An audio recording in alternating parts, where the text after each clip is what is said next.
los ovarios, el uso de anticonceptivos orales de larga data, y otros como la obesidad, el alcoholismo, el consumo alto de grasas saturadas y la menopausia después de los 55 años. Bueno, para el diagnóstico, ¿qué vamos a tener en cuenta? En primer lugar es el autoexamen. Esta es una revisión del libro de Brecht, en la quinta edición de 2018, donde nos indica que la detección de la masa palpable por autoexamen va a ser de 42%. La mamografía en pacientes asintomáticas detecta las masas en 36% y la detección por médico es de 24%. Por eso es que es tan importante la campaña de autoexamen de la mama, ¿no? Porque es la que tiene mayor porcentaje o posibilidad de hallar una tumoración en la mama de los pacientes. Para el diagnóstico, ¿qué hay que tener en cuenta? La exploración física de la mama, en primer lugar la inspección, cuál va a ser la forma de las mamas, si son mamas pequeñas, mamas grandes, péndulas, si son mamas densas, por ejemplo, o mamas atróficas de alto contenido graso. Si hay cambios en la piel, como por ejemplo eritema, o si hay compromiso de la piel en caso de tumoraciones que retraen la piel. Si hay compromiso también del complejo areola-pezón, tener esto en cuenta y describirlo, porque esto nos puede indicar un estadio mayor o un compromiso o estadio más avanzado. Y inspeccionar la axila también, hay que observar que no haya tumoraciones que sean visibles, ¿no? También en el caso de la inspección, ver asimetría, comparar con la otra mama, para tener una idea de qué es lo que está pasando. Luego a la palpación, lo que nosotros analizamos es el tamaño de esta tumoración, dónde se localiza,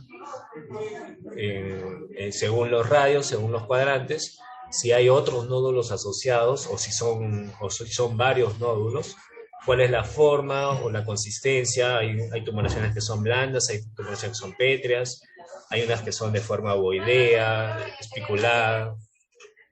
Si la tumoración está fija al plano muscular o no, también es importante, o si es móvil. Y luego también no olvidar de examinar la axila y la fosa supraclavicular, esto para hallar adenopatías, describir estas adenopatías, también su localización, el número de las adenopatías, qué tamaño tienen y si están fijas o no a planos profundos.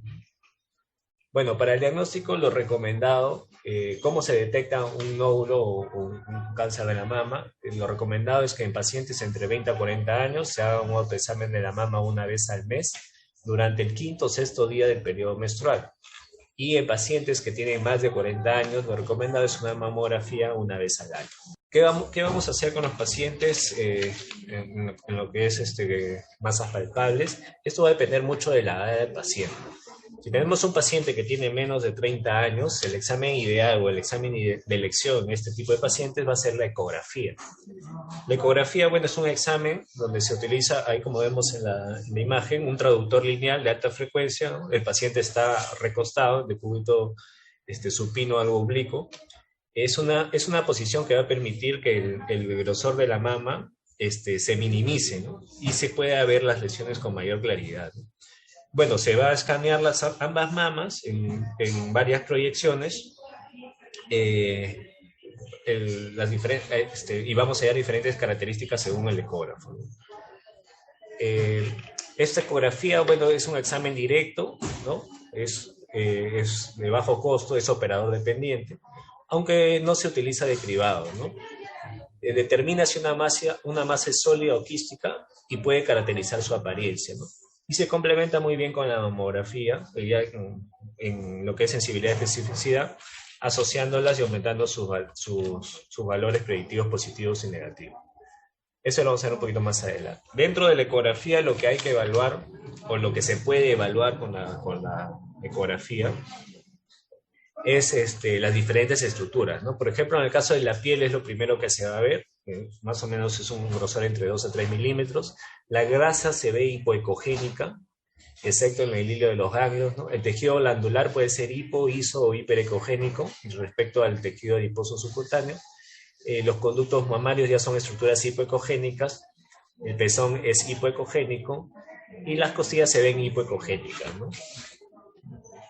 Otros hallazgos ecográficos o radiográficos que nos sirven a nosotros para determinar cuál es la sospecha de las lesiones es esta, ¿no? Por ejemplo, la forma, si tiene una forma ovalada, redondeada o irregular, la orientación de la tumoración, si es paralela o antiparalela, los márgenes, si son circunscritos o no circunscritos, si la periferia de la lesión, si hay una interfase abrupta o un halo ecogénico, la ecogenicidad, si es anecoico, hiperecoico, hipoecoico o isecoico, las características ecográficas posteriores, como es el refuerzo acústico posterior, la sombra acústica posterior, y el tejido adyacente, ¿no? Otras estructuras a evaluar, pues los conductos o los cambios en estos, los ligamentos de Cooper, si hay edema, engrosamiento y irregularidad. Las formas, como les mencionaba, no pueden ser redondas, ovaladas, lobuladas, irregulares o de una arquitectura distorsionada. Y sus bordes es diferente, ¿no? Los bordes pueden ser circunscritos, pueden ser ocultos, microlobulados, mal definidos o espiculados. ¿Para qué sirven todas estas características? Bueno, los radiólogos expertos se basan en estas características para poder determinar un score. El score de BIRAPS es un score ecográfico que se utiliza para determinar qué tanto riesgo de cáncer tiene una lesión. Como vemos acá, según el BIRAPS, nos va a dar un riesgo de cáncer.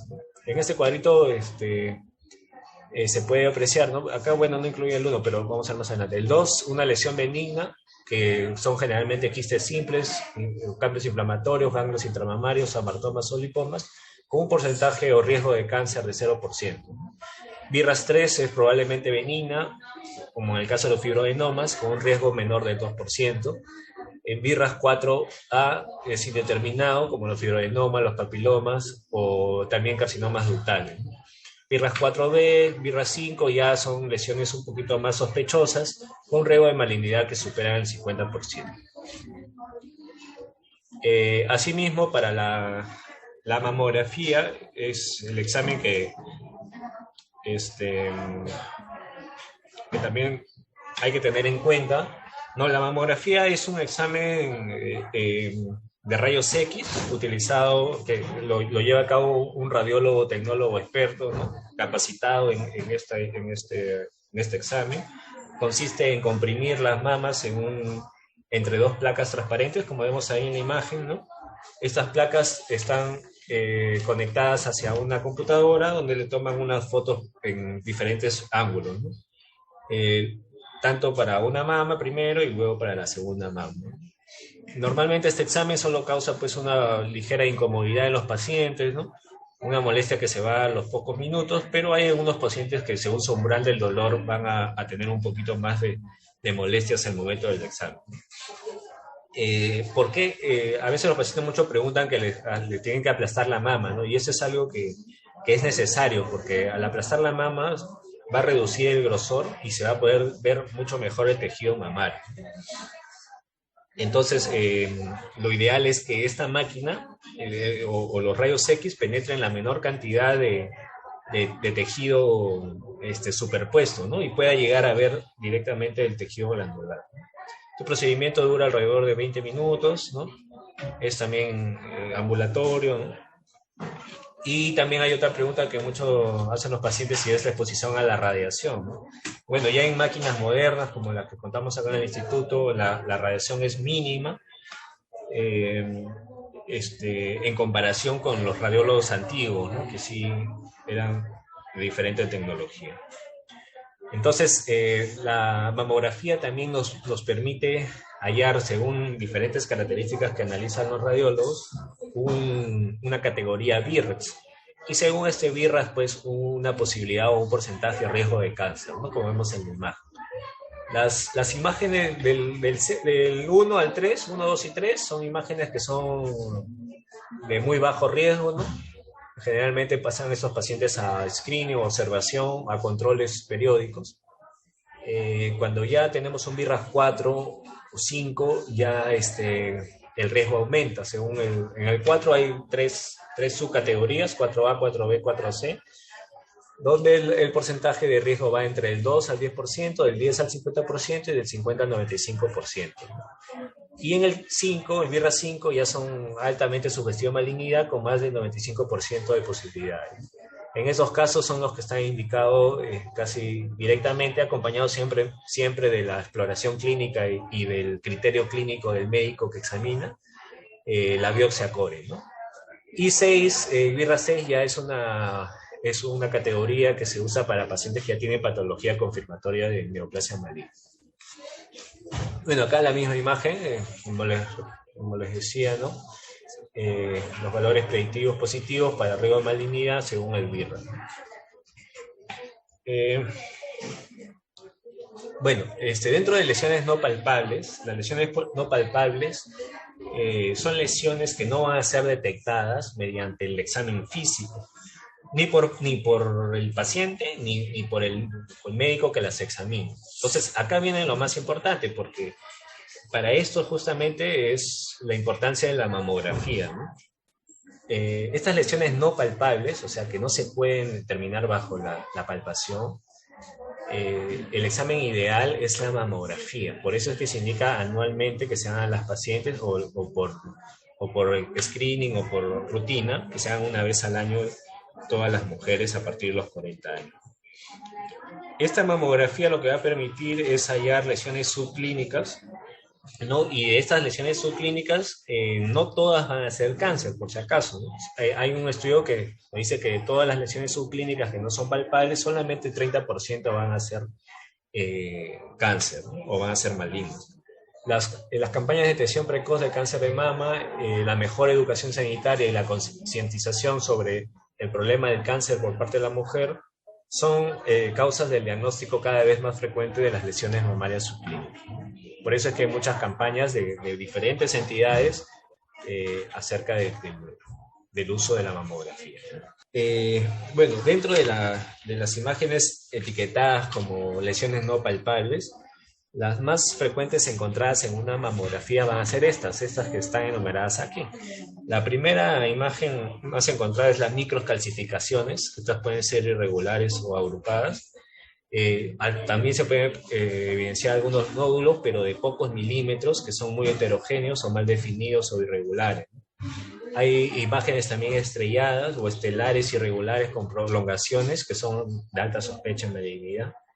Las desestructuraciones del parénquima homogéneo también, asimetrías de zona respecto a la mama opuesta y lesiones mixtas, ¿no? En las que aparecen asociadas dos o más de las antes descritas, ¿no? De la 1 a la 5 pueden aparecer varias lesiones y se llaman mixtas, ¿no?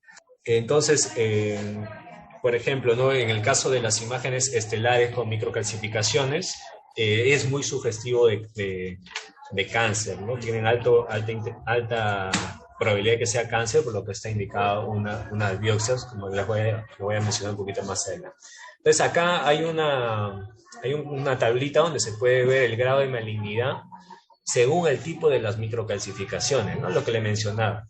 Por ejemplo, ¿no? Si agrupamos microcalcificaciones lineales o pleomorfas o lineales agrupadas, el porcentaje del grado de malignidad según estos hallazgos va a ir incrementando, ¿no? Y esto, bueno, nos va a permitir hallar el BIRRAS, como le mencionaba, y tomar una decisión. Dentro de lesiones no palpables, lo que es la ecografía también es útil, ¿no? Por ejemplo, acá podemos ver bajo visión ecográfica, en la primera imagen, un quiste simple, ¿no? Un quiste simple es una masa anecoica, paredes delgadas con bordes afilados y que tiene refuerzo acústico posterior. Entonces esto es pues un BIRRAS 2, que no tiene muy baja tasa de malignidad, por lo cual está indicado solamente la observación, o si es un quiste que causa alguna molestia, se puede hacer una punción. El quiste complicado es como vemos en la imagen de la pantalla de la derecha, es un quiste que tiene ya una capa de detritos dentro, ¿no? Detritos en el líquido, y se van a ver ecos móviles en el interior, ¿no? sin que sea así un nódulo sólido en sí, ¿no? Luego otra imagen ya es la masa compleja, que son lesiones con componente quístico y sólido, o sea, mixto, ya sea anecoico o el quístico se ve como anecoico y el sólido se ve como ecogénico o hiperecogénico. Y también pueden tener tabiques gruesos, ¿no? Los tabiques gruesos generalmente son mayores de 5 milímetros. Y en esta otra imagen ya vemos una masa sólida, en la imagen de la derecha, microlobulada, hipoecogénica, con sombra acústica posterior, bordes mal definidos, espiculados, ya catalogado como un BIRAS 4C, ¿no? Esta es una imagen clásica de un BIRAS 4C, donde luego de hacerle una biopsia, pues revela que es un carcinoma ductal. Así llegamos a la guía de manejo de la NCCN. Esta es la guía en la que nos basamos la mayoría de cirujanos de mama, ¿no?, en el manejo de este tipo de lesiones. Entonces, en masas palpables en pacientes mayores de 30 años, para el estudio inicial va a ser una mamografía asociada a una ecografía. Dentro de la mamografía, los hallazgos, si es que son negativos o si son un BIRAS 1 o un BIRAS 2, el paciente pasa a control periódico anual. Si dentro de la mamografía encontramos una mamografía negativa, pero en la ecografía una masa sólida, una masa compleja o una sospecha de quiste complicado, ahí ya vamos a asociar el BIRAS, como vamos a ver más adelante. Y si en la mamografía ya encontramos una alta sospecha de malignidad o un BIRAS mayor a 4, ya pasaría a biopsia COL. Acá está lo que les decía, ¿no? Para pacientes mayores de 30 años, si tienen una lesión BIRAS 1, pero la lesión es clínicamente sospechosa para el médico que la examina, es necesario ya la toma de decisión del cirujano si va o no a biopsia COL, ¿no? Y si tiene una baja sospecha clínica, se puede hacer un control periódico entre 6 a 12 meses por 1 o 2 años y observar, ¿no? Observar si las lesiones se mantienen estables o si ha crecido, ¿no? Y tomar decisión en base a eso. Para lo que es masa sólida, categoría BIRAS 3,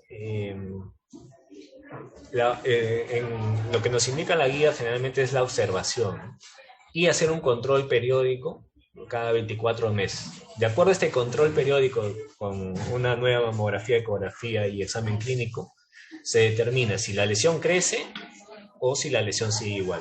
Si la lesión sigue igual o disminuye, que también es una posibilidad, sigue en observación o en screening anual, y si la lesión incrementa de tamaño va a biopsia COL. Asimismo, si la lesión es BIRAS 3 pero clínicamente es sospechosa, está indicado la biopsia COL. Regresamos acá, masa sólida, BIRAS 4 o BIRAS 5 ya son sospechosas o altamente sugestivos de malignidad, van directamente a biopsia core. Una masa compleja de contenido quístico sólido, BIRAS 4 o BIRAS 5, también van a biopsia core. Y si se sospecha de un quiste complicado, esto también va a depender del BIRAS, ¿no? Si es un quiste complicado confirmado, BIRAS 2, puede pasar a observación, pero si es un BIRAS 3, va a depender también de la evolución de esta, ¿no? Si se mantiene estable, sigue en observación, pero si crece, lo que está indicado, un quiste complicado, es una biopsia aspiración o una biopsia core, dependiendo de las características o el tamaño. Y la aspiración también se puede realizar en quiste complicado, mandando siempre a estudiar el líquido, ¿no?, dependiendo de la sospecha también. Para pacientes que son menores de 30 años, la imagen de elección o de preferencia siempre es la ecografía. Igualmente, si en la ecografía se halla imágenes de sospecha, masa sólida, masa compleja, quiste simple o quiste complicado, se toman las mismas medidas que les mencionaba anteriormente. Y la otra opción, ¿no?, en personas menores de 30 años, es la observación clínica entre 1 o 2 periodos menstruales, ¿no? Si la masa persiste, se indica la ecografía, y si la masa resuelve, el paciente vuelve a screening o a manejo de rutina, ¿no? Bueno, otra pregunta o siempre que queda en duda para el público es los tipos de biopsia, ¿no? ¿Qué tipos de biopsia existen y cuál es la diferencia entre estos? Acá hay un cuadrito donde se puede ver los 4 tipos de biopsia. La primera es la biopsia aspiración o aguja fina. Es una biopsia que se hace con una agujita muy pequeña Generalmente se usa más que todo para hallar enfermedad en los ganglios. Y normalmente acá lo hacemos bajo guía ecográfica. Tiene que ser un médico capacitado en esto, en este caso los citólogos patólogos. Y el problema de esta es que se obtiene muy poca muestra, ¿no? Entonces más se usa para hallar enfermedad en los ganglios. La siguiente es la aguja de corte o la biopsia core, que es la más usada ya para las lesiones de la mama en sí. Esta aguja nos permite obtener una buena muestra, lo que nos va a permitir hacer estudios de extensión de inmunohistoquímica para evaluar los tipos de lesiones o los tipos de cáncer en la mayoría de los casos, ¿no? Otro tipo de biopsias son las biopsias por vacío, biopsia aspiración por vacío. Esta, bueno, tiene tiene mejores resultados respecto a la sensibilidad y especificidad, pero tiene un mayor riesgo de hematomas o mayores complicaciones, ¿no? Y la de mayor sensibilidad es la biopsia quirúrgica, ¿no? La biopsia quirúrgica consiste en hacer un corte, ¿no?, con anestesia local, o en algunos casos hasta con anestesia general, dependiendo del paciente, para tomar la mejor muestra posible y mandar a estudiar, ¿no? La desventaja de esta, pues, es que hay que usar anestesia o hay que ir a la sala de operaciones, tiene un costo más elevado, pues, ¿no? Y va a dejar sobre todo una cicatriz visible en la mano. Otro tipo de biopsia es la biopsia por esterotaxia, que está mayormente indicado en las microcalcificaciones de mama, ¿no? Que también el instituto cuenta con esta tecnología para hacer este tipo de biopsias. Y la biopsia guiada por arpón ya es una biopsia donde el paciente se le coloca previamente a una cirugía. Esto tiene que ser en sala de operaciones, con anestesia general. Se le coloca una guía metálica que le llamamos el arpón, y en el momento de la resección hallamos el arpón metálico, resecamos la zona alrededor y se manda a hacer una nueva imagen para cerciorarse de que ha salido todo el tejido, ¿no? Dentro de las lesiones no palpables, ¿por qué es importante? Porque el pronóstico de estas lesiones no palpables, en el caso de que salga un cáncer, siempre va a ser un cáncer de buen pronóstico, porque es una lesión muy pequeña, ¿no? Siempre va a ser un estadio inicial, o generalmente es un estadio inicial, por lo tanto va a tener un mejor pronóstico que una enfermedad avanzada. La mayoría de las lesiones no palpables corresponde a estadio subclínico, o sea, estadio más temprano, y esta es la razón de la práctica de las campañas de detección precoz. Y esta es una guía de la Sociedad Americana de Cirujanos de Mama, ¿no? Es un consenso guía de recomendaciones para la biopsia percutánea guiada por ecografía, tanto en lesiones palpables y no palpables. Esta guía de la Sociedad Americana de Cirujano de Mama nos indica, por ejemplo, nos da algunas recomendaciones. Por ejemplo, para el cirujano de mama, nos indica que el diagnóstico, el objetivo de las técnicas mínimamente invasivas es proporcionar un diagnóstico preciso entre lesiones benignas y malignas, y así evitar cirugías innecesarias en patología benigna, y si es en caso ser maligna, escoger el mejor abordaje quirúrgico para obtener unos márgenes de resección libre, ¿no? Y también seleccionar pacientes que puedan ir a neoadyuvancia, ¿no? Dentro de las recomendaciones que nos hace acerca de la técnica, la elección del dispositivo depende mucho de la lesión, ¿no? De cuál es la lesión objetivo, ¿no? Dónde está ubicada esta y cuál es la intención del cirujano, de extirpar toda la lesión o solamente de hacer una biopsia, ¿no? La biopsia core es mejor o es preferida ante la biopsia de aspiración por aguja fina, la BAF, ¿no?, para todas las lesiones mamarias, porque como les mencionaba anteriormente, pues es más sensible y permite realizar estudios de inmunohistoquímica. También nos da la recomendación de colocar un clip cualquier dispositivo de marcaje. Bueno, nosotros usamos el clip metálico ante lesiones que son sospechosas, ¿no?, porque va a permitir posteriormente localizar la zona de lesión cuando reciban quimioterapia.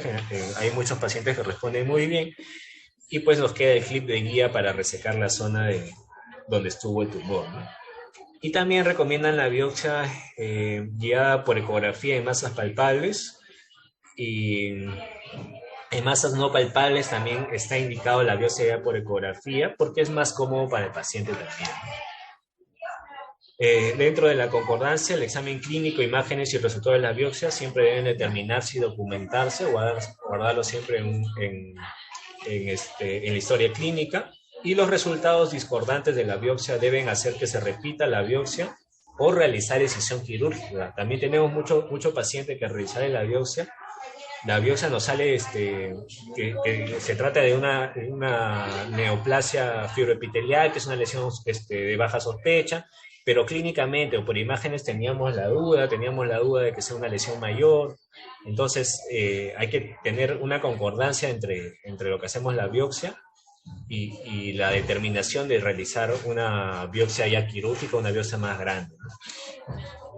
Dentro de recomendaciones de exclusiones, las lesiones no abordables con precisión por imágenes como las que están cercanas a implantes, ¿no? Esas no, o las que están cercanas a la pared torácica, ¿no? Esos sí están excluidas de realizar ese tipo de biopsia, ¿no? También en pacientes casos especiales donde el paciente pues no pueda estar en decúbito dorsal para la biopsia, ¿no? O decúbito prono para los casos de esterotaxia, de biopsias guiadas por esterotaxia, o pacientes pues con discapacidad mentales, ¿no? O que tengan cifosis o sean obesos mórbidos, ¿no? Otra consideración es pacientes que están con tratamiento antiplaquetario o anticoagulantes, no tener mayor cuidado con estos, o sopesar pues la suspensión de la medicación ante la sospecha de una lesión maligna. Siempre la lesión maligna pues va a tener prioridad, ¿no? De hacerlo cuanto antes la biopsia. Y la preferencia también del paciente, ¿no? Hay que saber preguntarle al paciente qué es lo que desea, qué es lo que considera él, pues, tratar de mostrarle todas las posibilidades que tenemos a la mano y que tome la decisión en conjunto con el médico, ¿no? Bueno, eso es todo. Muchas gracias por su atención. Una cosa es estar en Perú, Lima, otra cosa es estar en Estados Unidos o en Europa. Y si bien es cierto, las guías que se publican allá tenemos que tomarlas en cuenta como referencia, y otra cosa es basarse en guías de localidades que tienen una realidad totalmente diferente. Todo eso nos ha llevado a una distorsión ahora total del manejo de la mama. Resulta que el radiólogo, los colegas radiólogos, que son morfólogos y por estudiar las formas con los diferentes métodos que tienen, llegar a un diagnóstico, ahora no solamente hacen eso, sino que además manejan al paciente clínicamente, ¿no? Y lógicamente se están quejando porque los ginecólogos hacen ecografía, se están quejando porque los cardiólogos hacen ecografía, e incluso ahora los gastroenterólogos también están haciendo ecografía. Pero el punto de conflicto es mama. Gran parte de su charla, doctor Aguilar, la ha basado en el BI-RADS o en el BI-RADS. Yo no sé si se podría tener un intercambio con el público. ¿Cuántos de los que estamos ahí saben qué cosa es el BI-RADS o el BI-RADS y por qué se originó? Lo has dicho de una manera tangencial o parcial en tu charla, pero yo quisiera saber eso. El BI-RADS obedece a siglas del inglés, Breast Imaging and Reporting and Data System. Esto es un sistema probablemente ideado por los seguros o probablemente por los médicos auditores. Y probablemente tienen razón, porque cuando salen las mamografías y se empieza a hacer mamografías a todas las personas mayores de 40 años, se empiezan a encontrar lesiones por doquier. Y todo el mundo quiere sacar lesiones, y entonces empiezan a sacar lesiones, pero ¿cuántas de las lesiones que ellos decían que había que sacar realmente eran cáncer? Entonces, para evitar eso, hacen esta clasificación BI-RADS o BI-RADS. Y resulta que en nuestro país esta clasificación se convierte en diagnóstico. Díganme, ¿quién no ha recibido un informe de radiodiagnóstico en el cual digan conclusión BI-RADS 2, 3, 4, 5, lo que sea? Entonces la pregunta es, ¿el BI-RADS se convierte en un diagnóstico? ¿El BI-RADS es un diagnóstico? ¿Dónde están las características morfológicas de lo que está viendo y lo que debería describir el radiólogo. No están, y contraproducente, porque al último has hablado de lesiones fibroepiteliales y que le hacen biopsia. Hoy una lesión fibroepitelial tiene un BRAF 2. No debería hacerse biopsia, sin embargo le ponen la aguja. Y es correcto que una persona tenga doble biopsia o doble estudio biópsico, porque si tienes un paciente con una lesión de 2 o 3 centímetros en la mama, que te dicen que tiene características fibroepiteliales y el paciente se toca la lesión y va al consultorio, al hospital, al centro y dice, doctor, tengo un tumor en la mama, ese paciente probablemente va a terminar en cirugía y se le va a quitar. Y no porque de repente uno dude del diagnóstico de un tumor fibroepitelial, sino que para una persona tener algo extraño en su cuerpo y estar sintiéndolo todos los días, no es algo correcto, no es algo que ellos se van a sentir bien. Y si es un BRAF 2, tengo que ponerle la aguja para decir que es una lesión fibroepitelial. Entonces, eso choca, ¿no es cierto? Eso no está correcto. No está correcto que estén haciendo consultas y sugerencias a los cirujanos como si los cirujanos estuviéramos perdidos en la nebulosa respecto de esto. Sí, hay que hacerle resonancia, hay que hacerle no sé qué, hay que hacerle biopsia tal, biopsia cual. Oye, estás hablando con un especialista, con alguien que te ha enviado un paciente para que lo ayudes a estudiar, a definir y a tratar a ese paciente con un clínico quirúrgico, no con un médico radiólogo, que no es su función. Y sin embargo, a eso hemos llegado. Entonces, eso es algo que realmente deberíamos analizar, deberíamos verlo tal vez en el seno de la sociedad de mastología, en el seno de la sociedad de cancerología o en el seno de, no sé, pues, Hola. donde querramos verlo, pero eso no es correcto. Lo que está pasando ahora no es correcto. Manejan a los pacientes como quieren. Entonces, la función del BRAF es tener un registro y poder ver qué acuciosidad tiene el diagnóstico del radiólogo. ¿Ustedes conocen algún radiólogo que tenga registrados todos sus casos con BRAF y aparejados con diagnóstico? ¿En el instituto hemos hecho eso? Creo que en algún momento se ha hecho con el doctor Cisneros, pero yo no he visto los resultados. Entonces, ¿con qué autoridad? Pues ellos dicen BRAF 2, 3, 4, si no lo han hecho. Y no tienen un registro. Gerencia. ¿Me puedes dar una copia? ¿Cuántos de esos resultados que ellos dicen BRAF 4 realmente son 4 y no son 2? Entonces, no podemos estar aplicando situaciones que parecen similares, pero que son propias de otra realidad. Igual, el NCCN, ¿qué le vas a decir a un paciente? Oye, en su sitio de origen, hazte la mejor biopsia es la biopsia guiada por ecografía. Oye, ¿tenemos ecógrafos? Ahí estoy viendo al doctor Dunstan, que ha hecho un trabajo excelente, que ha sido publicado ahorita no me acuerdo dónde ha sido publicado, creo que va a ser motivo de presentación en el departamento dentro de muy poco tiempo, y que hizo ese trabajo. Y no es fácil enseñar, educar y entrenar a la gente y explicarles qué tienen que hacer y cómo se tiene que hacer. Y rápidamente otros profesionales de otras ramas que no son médicos empiezan a hacer la cosa. ¿Por qué? Porque si en Estados Unidos para poder poner un equipo, un mamógrafo en algún centro tienes que responderle a todo el mundo antes, aquí realmente quien más se preocupa porque las cosas sean correctas es el IPEN. Pero después la gente se compra y pone su equipo, su ecógrafo, su mamógrafo, donde sea, y lo hacen funcionar, y nadie sabe si las personas que están ahí están realmente calificadas para hacer lo que dicen que hacen. Y los que trabajamos en este asunto específicamente, vemos pues cada día y todos los días qué cosa es lo que pasa, ¿no? Ustedes saben que los seguros no pagan si es que no tienen el diagnóstico de cáncer. Entonces, ¿por cuenta de quién corren todas las biopsias que hacen? Yo creo que es un problema bastante serio, es un problema que deberíamos tocarlo de manera multidisciplinaria, ¿no?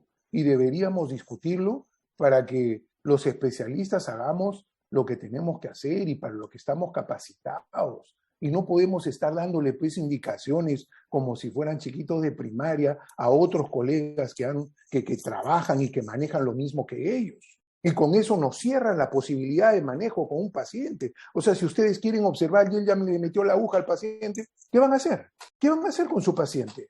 ¿Es correcto eso? Eso no está bien. Eso no está bien para nada. Entonces, tenemos que revisar, tenemos que sentarnos, tenemos que conversar entre especialistas y tenemos que tomar pues decisiones, ¿no? Tenemos que tomar decisiones de qué cosa hacer y si los radiólogos quieren manejar barras, que me digan pues en el centro X, ahí de 100 biopsias que han hecho tienen clasificados tantos barras y en tantos han dado de manera correcta con tal sensibilidad y con tal especificidad. Ya está, ese centro está calificado, ahí voy, ahí mando a mis pacientes y ahí lo hago. Pero de otra manera esto no puede ser, pues, no puede ser. Vemos Viral 5 y el paciente no tiene pues cáncer de mama, para nada. Entonces, es Hola, algo que tenemos que verlo, tenemos que chequear y tenemos que manejarlos y esto está en responsabilidad de las autoridades. De las autoridades. Zapatero a tus zapatos. Esos son los comentarios que yo quería hacer al respecto. Y veo que hay hola, muchísima gente, 111 personas, supongo que debe haber radiólogos y me encantaría escuchar algún comentario de alguien que esté en radiología. O no sé, ahí está el doctor Dunstan levantando la mano. Doctor Dunstan, hola, ¿qué tal? Buen día, doctor. Buen día con todos. buenos días. Es, sí, de acuerdo con muchas de las cosas que ha comentado el doctor Abugataz, solamente resaltar algunas cosas, ¿no? Para que un radiólogo tenga acreditación en mamografía, debe tener una experiencia muy grande en hacer mamografías. Si hablamos del estándar europeo o del estándar americano, son distintos, pero es un estándar que es difícil. O sea, un centro de radiodiagnóstico que hace 2 o 3 mamografías al mes o incluso a la semana, no puede considerarse como un centro acreditado para mamografías. Entonces, eh, en relación a esto, entonces vamos a tener mucha discordancia en cuanto a informes. Número dos, felicitar al doctor Aguilar por su resumen, pero hacerle mención de que, como bien decía el doctor Abugataz, nuestra misión tiene que ser que ir más allá de solamente informar. El, el contexto, siempre he conversado con los residentes, o sea, el contexto en el que a veces nos movemos, de ser un centro muy especializado, con toda la tecnología y con todos los recursos, a veces nos puede hacer olvidar de que existen centros, hospitales con menor capacidad de resolución y eso puede afectar la toma de decisiones. Creo que todos los que estamos acá, que somos cirujanos del departamento de mamas, hemos visto más de una vez pacientes que han tenido procedimientos que a veces nosotros nos preguntamos por qué han hecho esta biopsia. Tenemos una biopsia core, una biopsia con aguja fina, perfecto, pero ¿cuáles son los recursos con los que cuenta el centro en donde se está atendiendo a la paciente? Es muy probable que si conversamos aquí, estoy viendo algunos comentarios en el chat, no tengan ni siquiera claro cuál es una biopsia con aguja gruesa, cuál es una biopsia con aguja fina, en dónde se indica. Rescato el tema de los radiólogos, me parece muy importante que hagamos trabajo multidisciplinario, cada uno dentro de su contexto, pero es importante que la decisión se tome de una manera que esté acorde con los recursos que tenemos y sobre todo que sea en salvaguarda de lo mejor para el paciente, bajo las condiciones que tengo. Más de una vez hemos conversado el tema, eh, por ejemplo, para darle un adelanto de lo que vamos a exponer en unos días, una biopsia con aguja, como proponían hace un momento, sí.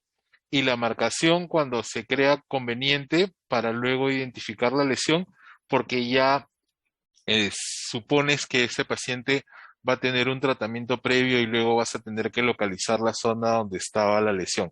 Entonces, eso, aunque parezca mentira, hace mucha diferencia, Porque si tengo una paciente que entra simplemente a una biopsia aspiración o a una biopsia core y no le colocan la marca respectiva, luego vamos a tener problemas y vamos a tener que tomar decisiones, no quiero decir erradas, pero sí quizás que podríamos haber hecho mejor con una localización correcta de la lesión. Entonces, cada uno tiene un punto de valor en esta toma de decisiones y yo creo que lo más importante aquí es dar la información de que existen distintas opciones, adecuarnos a la situación de cada uno de nosotros y de acuerdo a eso proponer la mejor alternativa de respuesta. Para darles un ejemplo, y ahí termino, hace un tiempo tuve una paciente que venía de Puno. A la pobre mujer le hicieron comprar una aguja, la aguja no hacía la pistola, al final, después de 4 meses, la paciente terminó en Lima porque había con mucho sacrificio comprado su aguja, se la había hecho llevar desde Lima y al final igual no le pudieron hacer la biopsia. Entonces, esas son cosas que tenemos que evitar. Gracias. ¿Alguien más quiere hacer un comentario? ¿Alguien de apellido Perales creo que levantó la mano? ¿Quiere hacer algún comentario? Y obviamente es un poco más costosa por los instrumentos, es un poquito más dolorosa porque es una hojita más grande, aunque ambas se hacen con anestesia local, ¿no? La diferencia, perdón, ¿terminaste, doctor Aguilar? Sí, sí, sí. La diferencia más importante es que con la biopsia por aspiración con aguja fina, uno saca células. ¿Y a qué se llama aguja fina? El concepto es variable, pero se supone que es a partir de 21, 23, y algunos no aceptan eso, solamente aceptan la 27, la 26. O sea, por eso se llama aguja fina. El calibre es delgadito, es pequeño, y lo que uno obtiene son células. Eso es lo más difícil porque si el patólogo no tiene entrenamiento en citología, ahí es donde se encuentra con problemas para poder definir. La diferencia core, la biopsia core se obtiene material, tejido, estructura del tumor o de la lesión que uno esté tratando de sacar, y la que se usa con más frecuencia en mama es la de Gauch 14, ¿no? Que puedes usar una 12 o puedes usar diferentes tipos para hacer core. Generalmente eso viene ya indicado por la fábrica que hace la aguja para core, ¿no? Pero esa es la diferencia entre biopsia por aspiración con aguja fina y la biopsia de tipo core. En una tienes material con arquitectura, entiendes, sacas un fragmento de tejido, y en el otro sacas células. Y la otra cosa que quisiera decirles es que sí se puede hacer inmunohistoquímica en la BAF. O sea, en la BAF uno puede hacer, hay tecnología que permite hacerlo. Creo que en el instituto tenemos la tecnología, me parece que lo han hecho en algún momento, no estoy del todo seguro, pero sí he visto hacer esta técnica de inmunohistoquímica en un laboratorio extranjero, y funciona muy bien. Me dirán, oye, pero no puedes saber si es in situ o es invasivo. Claro, si tengo un tumor de 2 centímetros en la mama y la citología es de cáncer, no voy a decir que es un in situ, ¿no? Lo más probable, y más si tengo ganglio en la axila, entonces tiene que ser infiltrante de todas maneras. Es un poco eso, que uno tiene pues que juntar toda la información, y ese es exactamente el papel del clínico quirúrgico, ¿no? Que junta información de todo lado para llegar finalmente a un diagnóstico y para darle el mejor consejo al paciente y para tratarlo, para eso estamos, ¿no?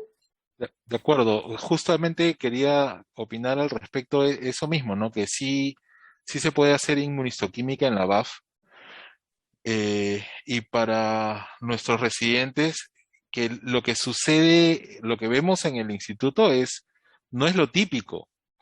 Para que hagas una buena BAF, tienes que saber hacerla, y para que lean la muestra, tienes que tener un citólogo, un citopatólogo. Entonces, lamentablemente, no contamos con eso en todos los centros, porque por otro lado, la ventaja de la BAF es que es mucho más rápido, tiene mucho menos costo, y sin embargo, el tema de un patólogo entrenado y un profesional capacitado para realizar la muestra, es nuestro limitante. Eh, Nosotros tenemos la suerte de contar con citopatólogos que hacen el procedimiento, leen la lámina y de forma inmediata tenemos diagnóstico, pero no es la rutina, ¿no? Bien, bueno, creo que ya estamos, ya son la una. Les agradezco, muchas gracias, doctor Aguilar, por su presentación. Gracias a todos por su presencia. Y bueno, pues hasta la próxima reunión. Muy bien, tengan todos ustedes buenas tardes.